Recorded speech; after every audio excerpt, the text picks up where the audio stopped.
This is Corey and the Seventh Story. There once was a young raccoon named Corey. Corey lived in the old village along the clear stream near the deep forest within the broad meadow. Corey loved stories. Stories about long ago, stories about today, stories about someday in the future. Most of all, Corey loved stories that end happily ever after.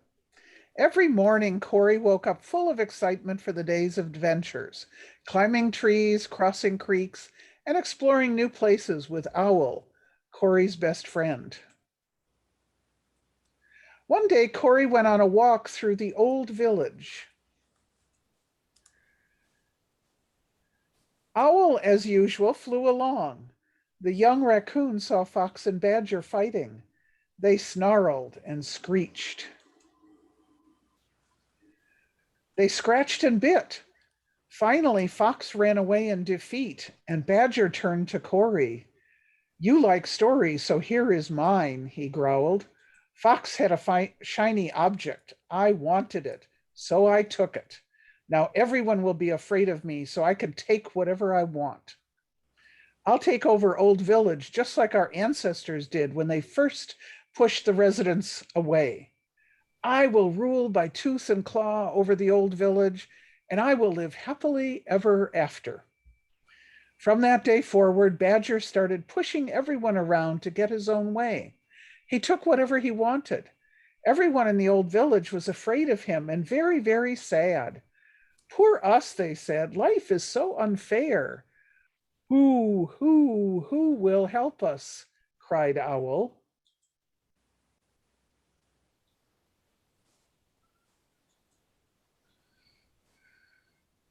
The next day, Corey saw Fox whispering to her friend Weasel. "What are you talking about?" Corey asked. "We have a plan," Weasel whispered. "We are going to get revenge on that bad Badger." Fox and Weasel quickly formed a mob of angry neighbors. Then they marched through the town looking for Badger. When they found Badger, they surrounded him. Soon the sounds of fighting, yelling, scratching, punching, growling, whacking, and snapping echoed through the old village. When the fight was over, Fox and Weasel were in power. From that day forward, Badger had to do whatever Fox and Weasel said. "Our enemy is defeated," Fox and Weasel shouted with joy. "Now we will live happily ever after." Fox and Weasel were no better than Badger. They ruled the old village by tooth and claw. They made everyone afraid and took whatever they wanted. Nobody felt safe. "Different rulers, but the same danger," Owl said to Corey. Who will help us?" Just then, Rabbit hopped, skipped, and jumped up to Corey and Owl. She ran fast circles around them as she spoke in her high-pitched voice. "The old village is a mess," she said. "There's fighting and trouble everywhere." Then she stopped suddenly, perking up her ears. "I know what to do," she said, speaking very quickly. "Whenever there's danger, run away fast." So Rabbit sped away to share her ideas with others. "Hurry, let's all go," she said. She convinced many neighbors to run away with her. They hopped, flew, jumped, and scampered through the broad meadow and crossed over the clear stream. They built a new neighborhood on the other side. They even put up a great big wall to keep everyone else out. "Now we will live happily ever after," Rabbit squealed. A few weeks later, Corey and Owl went to visit them. "What's new? What's your story?" Corey asked. "Are you living happily ever after?" "Oh, no, we're not happy at all," Rabbit said. "We moved to a new place, but we brought the old stories with us. Some of, oops. Some of us are acting like Badger, ruling over others. Some are acting like Fox and Weasel, making plans to overthrow the rulers. Now we are even worse off than before, trapped behind this great big wall. Life is so unfair, Rabbit said, hardly taking a breath. Then she blinked 3 times and a big tear formed in her right eye and moved slowly down her face. We jumped from one mess into another. What can we do now? Rabbit asked, her lips quivering. Maybe you should come back to the old village with us, Corey said. Then we can work on our problems together. Rabbit's eyes brightened. She hopped up and quickly convinced the others to return to the old village. When they arrived, Old Skunk was standing on a stump, giving a speech to a crowd in the old village square. You know what's wrong with this village? Old Skunk asked. We have been invaded by animals who don't fit in. Normal folks in this village have fur or feathers, but these invaders are different. They have yucky scales or slimy skin. Nobody had noticed this before. They shoved turtle, snake, lizard, and frog into the center of the circle in front of Old Skunk. He pointed a sharp claw at them and growled. Soon everyone was pointing at them, laughing at them, and making jokes about the way that they looked. Don't you think Old Village would be a better place if we cleaned it up and got rid of those dirty, disgusting invaders out of here? Old Skunk snarled. Suddenly, the crowd started shoving turtle, lizard, snake, and frog to the edge of town. This is our village, the crowd shouted. You're not welcome here. Turtle, lizard, snake, and frog were surprised and hurt to see their neighbors reject them. They escaped into the deep forest to hide. Life is so unfair, they whispered, partly to themselves and partly to each other. Corey was upset and walked up to Old Skunk and said, Why were you so mean to our neighbors? When people are worried or afraid, Old Skunk hissed, you just have to give them somebody different to blame for their problems. If they call somebody else dirty or bad, they will feel clean and good. If they hurt somebody who can't hurt them back, they will feel very powerful, important, and safe. It works every time.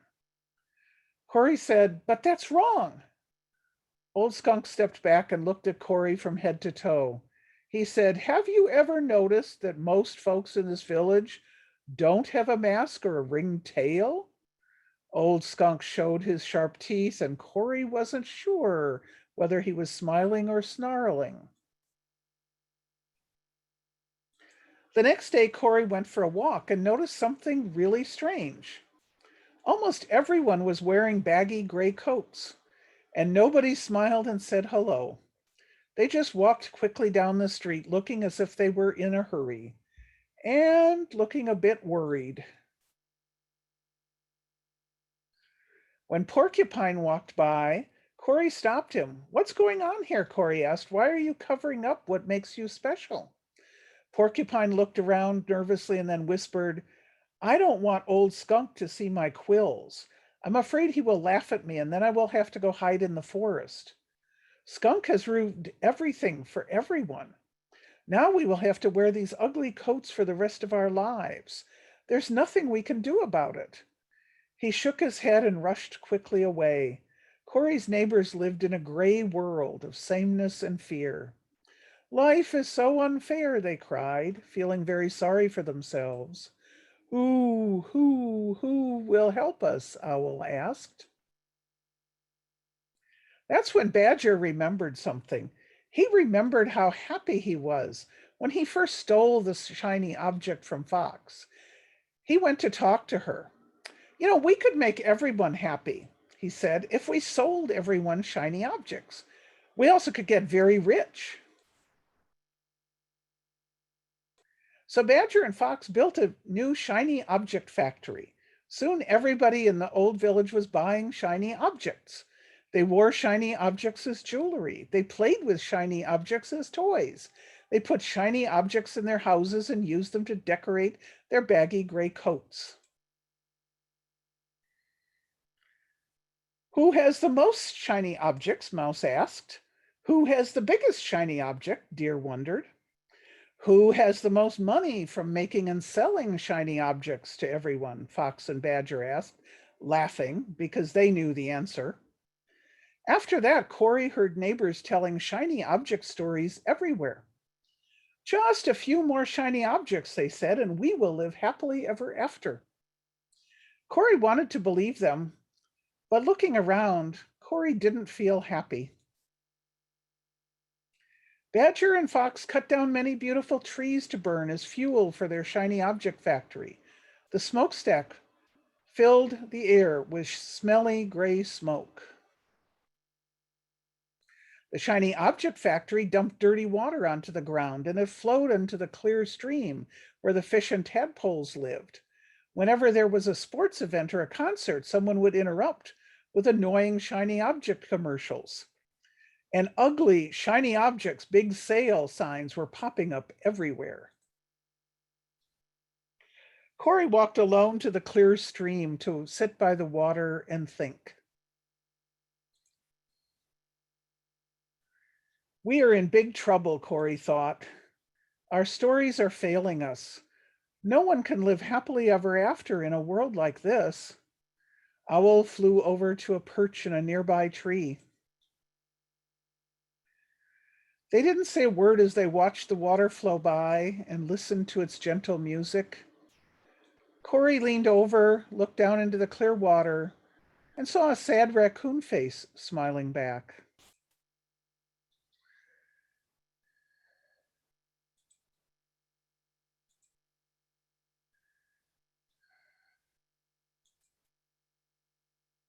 Suddenly, another face appeared.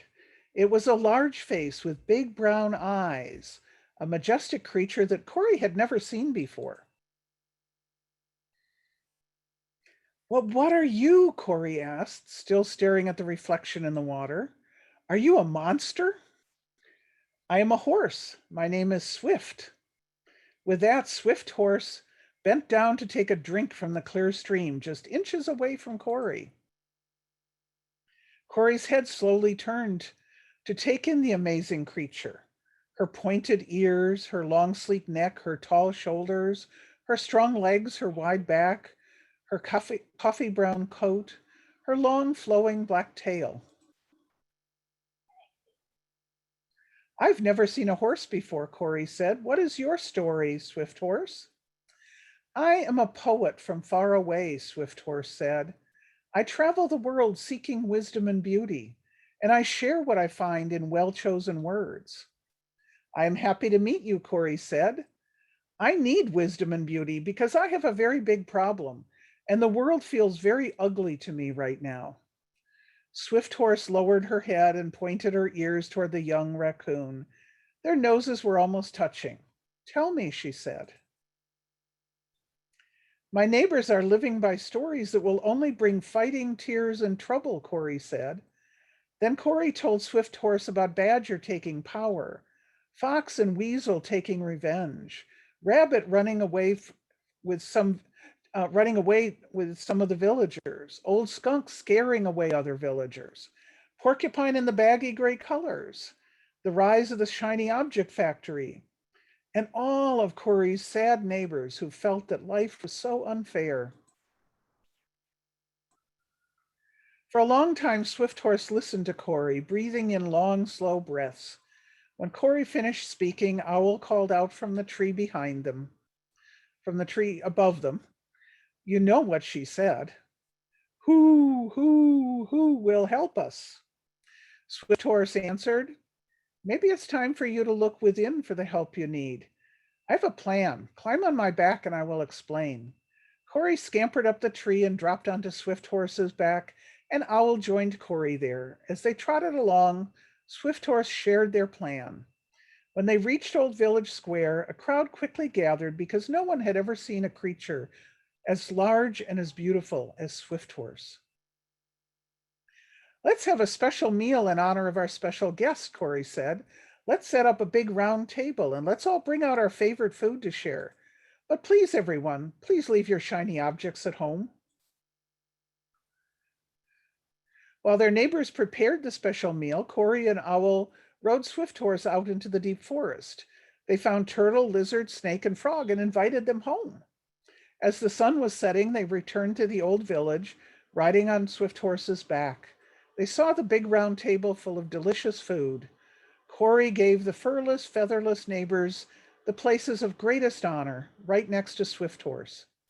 Then Corey asked everyone to take off their baggy gray coats so Swift Horse could see their beautiful, wonderful differences.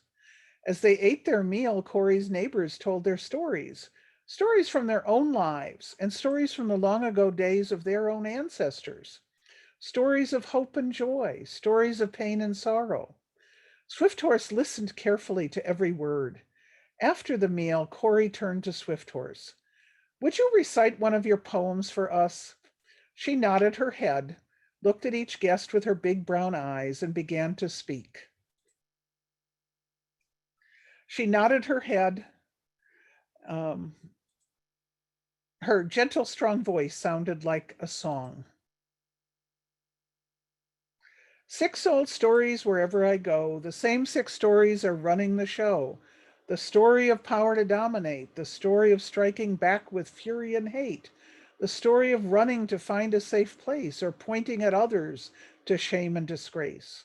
Or being stuck in self-pity for the pain we've been through. Or of one having more shiny objects than you. These same 6 old stories steal freedom and laughter, so nobody lives happily ever after.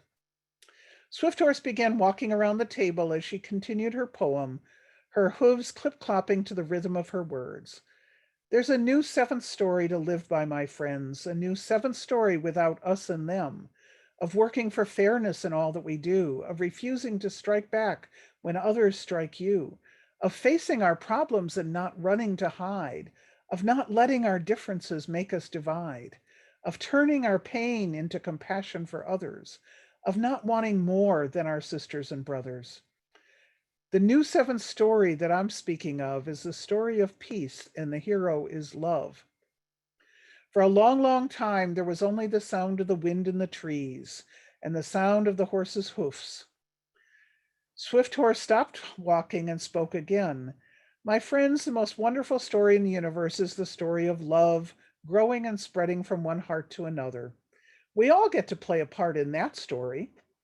There is no big and small, no short or tall, no best or worst, no blessed or cursed, no dirty or clean, no cause to be mean, no rich or poor, no reason for war. We have more than enough in the story of love. Each is for all of us, and all are for each of us. Eyes blinked and opened, ears perked up, tails twitched. All around the table, faces looked surprised and curious. Swift Horse raised her head and let out a loud whinny. Nobody had ever heard about that 7th story before. It sounded wise and beautiful to nearly everyone. Well, except for Badger, Fox, Weasel, and Skunk. All of a sudden, they started growling and snarling. No, stop! Be quiet! You're hurting our ears with your words. Go back where you came from. We like ruling over others by tooth and claw.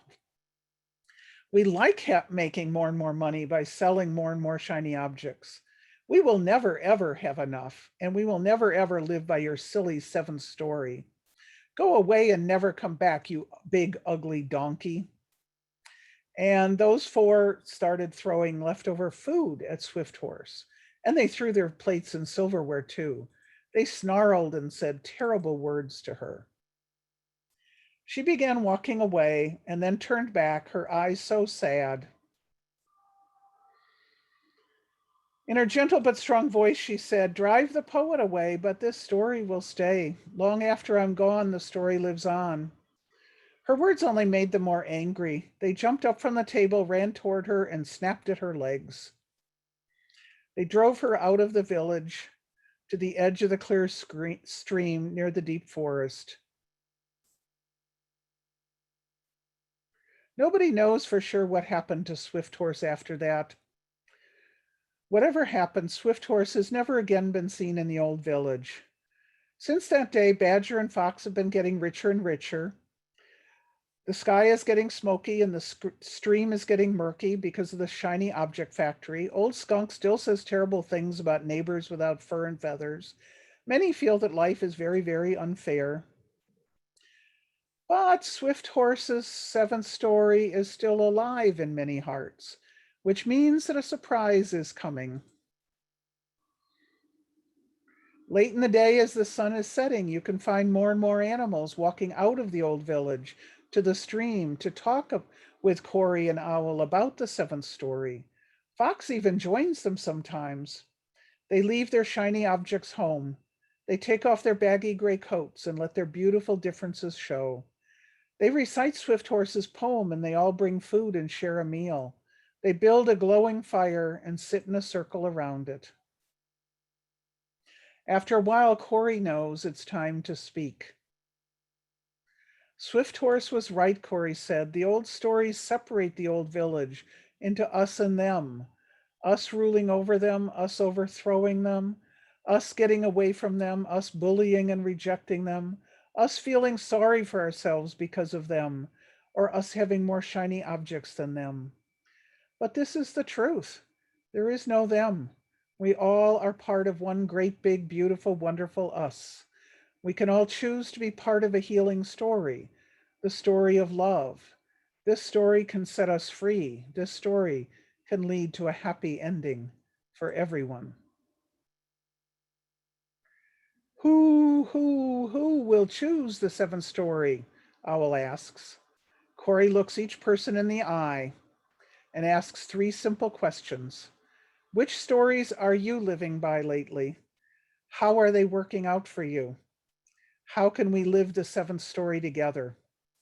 They sit around the fire and talk late into the night.